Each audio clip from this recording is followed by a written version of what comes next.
રાજકોટ જિલ્લાના ધોરાજીના જૂનાગઢ રેલવે ફાટક નજીક ઓવરબ્રિજનું કામ કરવામાં આવેલ છે। ત્યારે સોમનાથ વેરાવળથી જૂનાગઢ અને ધોરાજીથી જામનગર જવા માટે એકમાત્ર મુખ્ય રસ્તો છે। જૂનાગઢ રોડ આસપાસનો માર્ગ ડાયવર્ઝન કરેલ છે, પણ આ ડાયવર્ઝન કરેલ રસ્તો વરસાદને લીધે મસ મોટા ખાડા પડી ગયા છે અને થોડોક રસ્તામાં કપચી પાથરી છે, જેના કારણે જાણે તમામ વાહન ચાલકો માટે માથાનો દુખાવો સમાન બની ગયો છે અને ખાડા રાજ બની ગઈ હોય તેવું લાગી રહ્યું છે। રાજકોટ જિલ્લાના ધોરાજીના જૂનાગઢ રોડ રેલવે ફાટક મુક્ત ઓવરબ્રિજની કામગીરીને લઈને ડાયવર્ઝનનો રસ્તો બનાવાયો છે, જે પણ લોટ પાણી ને લાકડા જેવો છે। ધોરાજીના ટેકનિકલ હાઈસ્કૂલ પાસેથી જૂનાગઢ રોડ અને ત્યાં પ્લાસ્ટિકના કારખાના અને દુકાનો આવેલી છે, ત્યાં સુધીનો માર્ગ ડાયવર્ઝન કરેલ છે, જે રસ્તો અતિશય ખરાબ થઈ ગયો છે। કાદવ કીચડ ભરાયેલા ખાડામાં વાહનો ફસાઈ જાય છે અને મસ મોટા ખાડા પડી ગયા છે, પણ ડાયવર્ઝન જે રીતે કરવામાં આવેલ છે તેને લઈને સ્થાનિક લોકો અને વેપારીઓ અને કારખાનાઓ દ્વારા તેમજ રહેણાંકના લોકો દ્વારા માટે માથાનો દુખાવો સમાન બની ગયો હોય તેવી રાવ કરવામાં આવી રહી છે।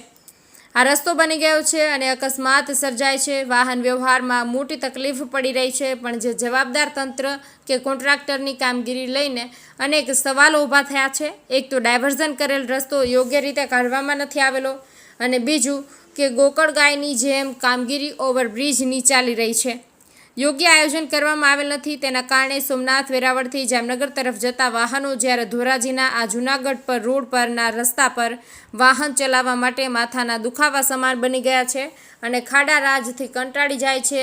લોકોની એક જ માંગ છે કે ભલે પેરિસ જેવા રસ્તા અમારે નથી જોઈતા, પણ સારી રીતે વાહન ચલાવી શકાય એવા રસ્તાઓ તો બનાવી આપો દેશો તો પણ ચાલશે। હાલ જે પરિસ્થિતિમાં વાહનો ફસાઈ રહ્યા છે, ખાડાને કારણે પડવા લાગવાની સંભાવના રહે છે, અકસ્માત સર્જાય છે, સમયસર સ્થળ પર પહોંચી શકાતું નથી, જેવા અનેક પ્રશ્નોને કારણે લોકો ત્રાહિમામ પોકારી ઉઠ્યા છે। જૂનાગઢ રોડ પરનો ખરાબ રસ્તો તેને સારો કરો તેવી લોક માંગ ઉઠી રહી છે। વિપુલ ધામેચા, ધોરાજી। મારું નામ જયેશભાઈ લાખાણી। અત્યારે ધોરાજીના રસ્તાની બહુ હાલત ખરાબ છે, કારણ કે થોડોક વરસાદ થયો અને ચોમાસું હજી શરૂઆત છે, હજી ચોમાસું 2-2.5 મહિના હાલવાનું હોય તો અમારા રસ્તાની શું હાલાકી થાય, કારણ કે જમનાર road, Junagadh road, Jetpur road અને જૂનો ઉપલેટા રોડ ચારેય રસ્તા બહુ ખરાબ છે અને આજુબાજુના ગામડા અને સિટીને લાગતા 4 રોડ છે। અત્યારે પરિસ્થિતિ ખબર અને સ્કૂલનો ટાઈમ ચાલુ થઈ ગયો એટલે વાહન વ્યવહારની બહુ તકલીફ છે। હાલ જુનાગઢનું જે ઓવરબ્રિજનું કામ ચાલુ છે ત્યાં પણ રસ્તા ખરાબ છે, શું છે? જુનાગઢની અંદર રોડ ઉપર આપણું ઓવરબ્રિજનું રેલવેનું કામ ચાલુ છે, જે કોન્ટ્રાક્ટર કલેક્ટરના નોટિફિકેશન પ્રમાણે જ્યાં ડાયવર્ઝન આપ્યા હતા ત્યાં રસ્તા નથી કરેલા, એટલે ડાયવર્ઝન વાળા રોડ ઉપર માણસો હાલતા નથી। અત્યારે હાકડી ગલીમાં થઈને અને જુનાગઢ રોડ ઉપર હાલે, પણ ત્યાં પણ પરિસ્થિતિ ખરાબ છે। હાલ જે ખાડા કપડા અને કાદવ કીચડના હિસાબે લોકોને હેરાન થવું પડે છે, શું છે? હા, લોકોને અત્યારે પાણી થોડું ભરાઈ જાય એટલે ખાડા દેખાતા નથી, એના હિસાબે એક્સિડન્ટ થાય છે અને 2-3 જણાને તો હેમરેજ થઈ ગયું, સરકારી હોસ્પિટલમાં દાખલો કરવા પડે, કારણ કે માણસ પડી જાય એટલે બેલેન્સ ન રહે ગાડીનું। શું તમારી માંગણી? અમારી માંગ એટલી જ છે કે તાત્કાલિક ધોરણે રસ્તા રિપેર કરે। નસીદ ગામ તોરણિયા। હું આ રસ્તે કાયમી માટે ધોરાજી અપડાઉન કરું છું અને ધોરાજીથી જુનાગઢ રોડમાં ખાડા ખબડા થઈ ગયા છે અને જેથી કરીને રેલવે ફાટક પાસે તો જે ન દેખાય એવા ખાડા ખબડા। હવે સરકાર એવો દાવો કરે છે કે અમે પેરિસ જેવા રસ્તા કરી દઈશું, તો અમારે પેરિસ જેવા રસ્તા ન કરે તો કાંઈ પણ જે વ્યવસ્થિત રાહદારી હાલી શકે એવા રસ્તા તમને કાયમી માટે કરી દઈએ।